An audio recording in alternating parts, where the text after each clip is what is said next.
Hey, powerful people. I hope you guys have been so good. For those who are new here, my name is Paula. I'm a fourth year dental student. I've honestly been so grateful to God that through it all, He's seen me through, and I feel like I've just created a really supportive community, a really powerful community, if I can say so myself, that has really supported me as I've gone through life. So it's been 10 years since I received the BP Odds Scholarship from the Children's Defense Fund, founded by Marian Edelman Wright.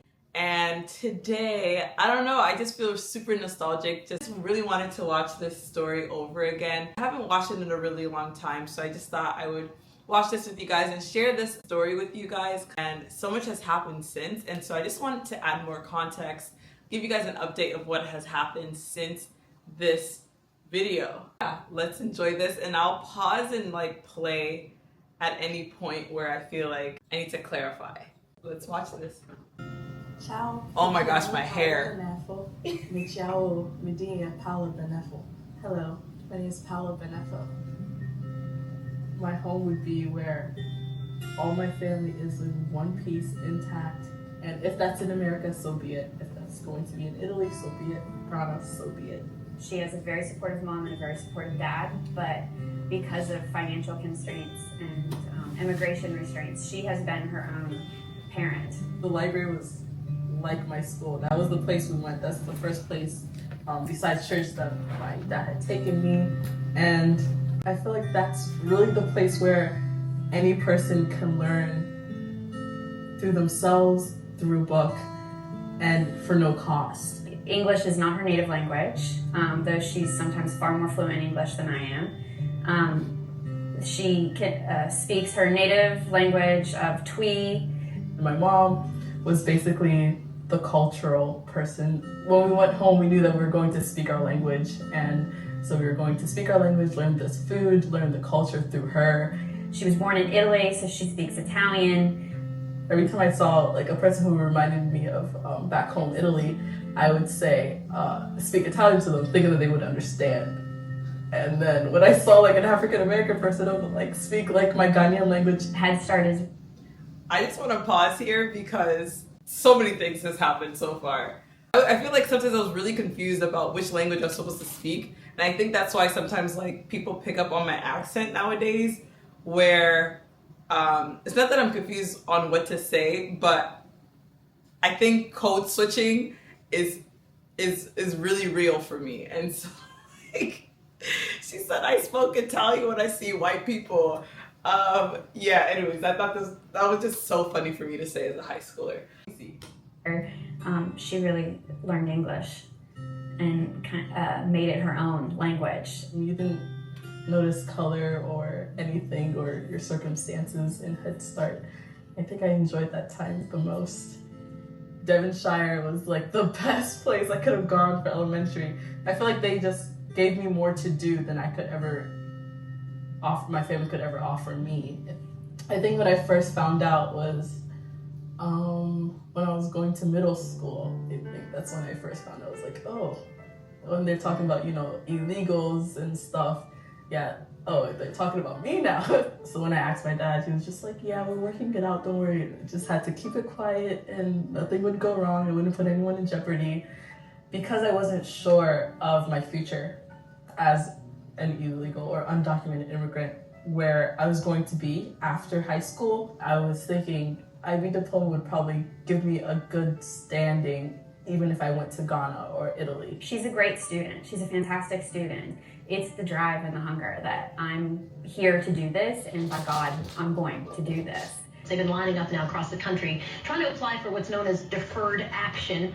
The program goes into effect today. It gives me out of the blue, right after we had applied for the deferred action, the next day, my dad's gone. The only reason why they knew he had been deported is because somebody from his workplace had the decency to call the family and say, hey, immigration officials came and picked him up that day. I think that's one of the scary things about that I could not wrap my mind around, was that they were sending him to Ghana. I hadn't gone to Ghana. I have no idea what's going on in Ghana. We're just praying for him, just hoping for a miracle. And when it didn't come, I guess we just really had to accept it At that point, she was worried about her own status. This is the place we've grown up. This is the culture that we've infused into like our bones and our souls, and going back to somewhere else would make us feel an outsider again. I just started preparing myself like, okay, I hadn't finished my goal of getting the IB diploma, but I mean, if we have to go, we're going to have to go, because we didn't feel welcome. We felt almost threatened. Immediately, it was like all hands on deck. How can we keep Paola here so she can finish her education? Which is what her dad, whether he's here or not, it's what her... We didn't feel welcome. We felt almost threatened. Immediately, it was like all hands on deck. How can we keep Paola here so she can finish her education? Which is what her dad, whether he's here or not, it's what her dad really would have wanted. And then with it, I just really want to shout out Miss Thornburg, because like even watching this back, I feel like I get super emotional because she really did help me around this time. It's so crazy. Today is Wednesday, September 11th. And my dad was actually also detained September 11th. And when I found out that week, like she was right there with me. Like the very next day I was like, I still went to school.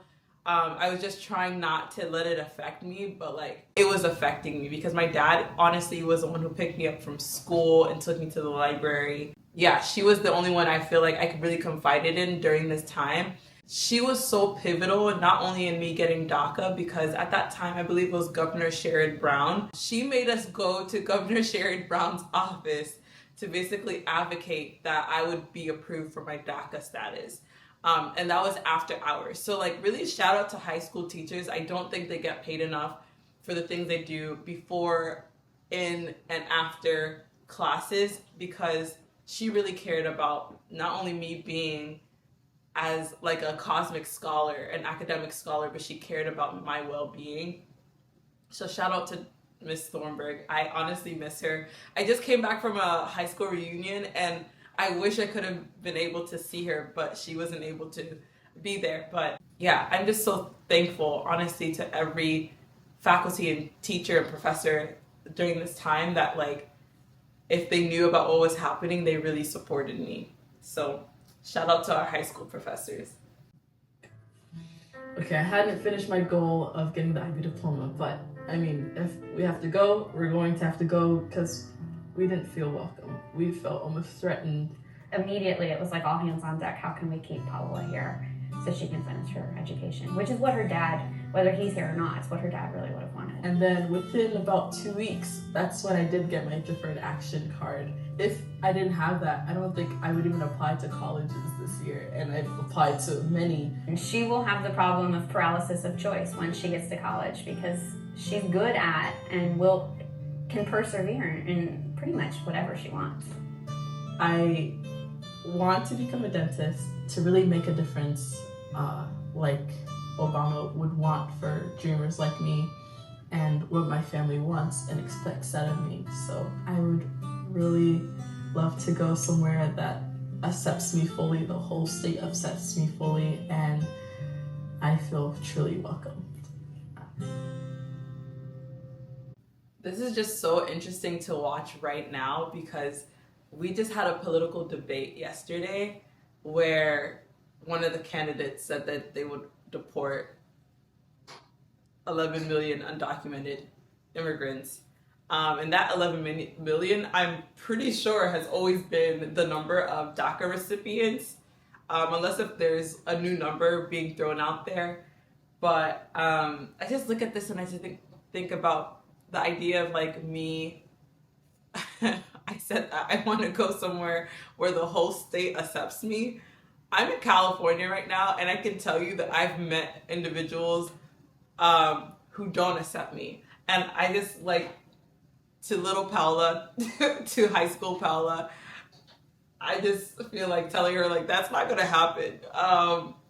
And I really wish it could, but the political climate we're in right now, I highly would urge everyone, if you're a citizen, please vote for Kamala Harris. I'm just going to be blatantly clear, because the other candidate would rather have individuals like me be deported. It's even crazy. Like, it's been 10 years. I don't know if you guys can see that. It's been 10 years since I started this journey to become a dentist, and now I'm in my final year of dental school.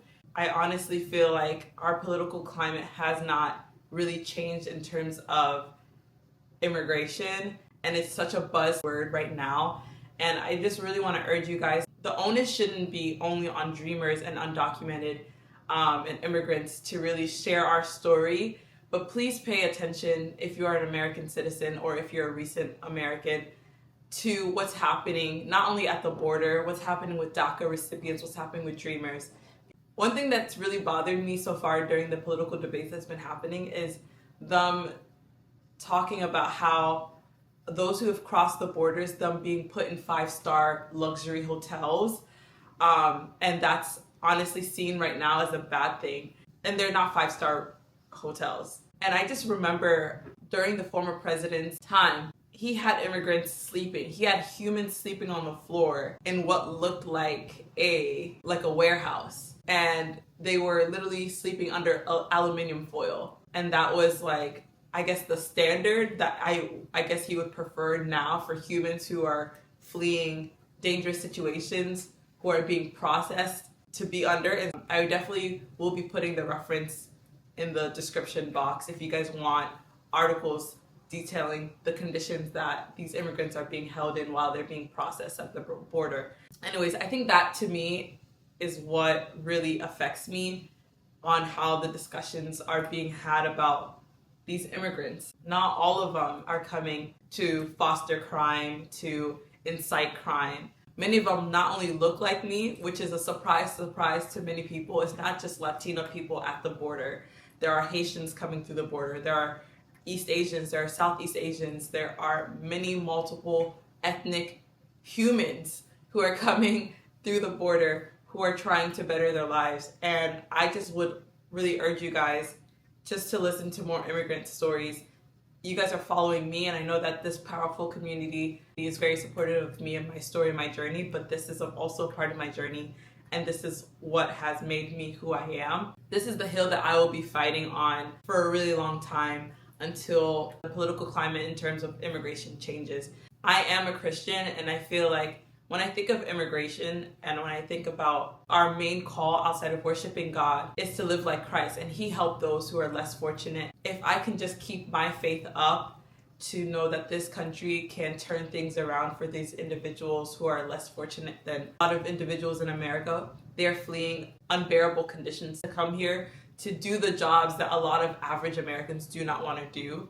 Yeah, I just don't think that they should be villainized in this political system or deported. I think that families should be kept together. Humans should be given opportunities to go through the system and be checked just as I have. I went through several background checks. I go through several background checks in order to even stay in this country, to become a dentist, to help other Americans who are uninsured or insured. I hope you understand my sentiment that my faith really ties into why I am in this profession, why I'm in this country, and why I feel so motivated to speak on something as political as this is, because this is my life. I thank you so much to this powerful community for honestly not only supporting me throughout this journey, but honestly liking this video, sharing your thoughts below to also raise awareness about individuals who are like me and others who are allies to immigrant communities who are trying to raise awareness of not every immigrant crossing the border is trying to do you harm. I'm so thankful to you all. Stay powerful.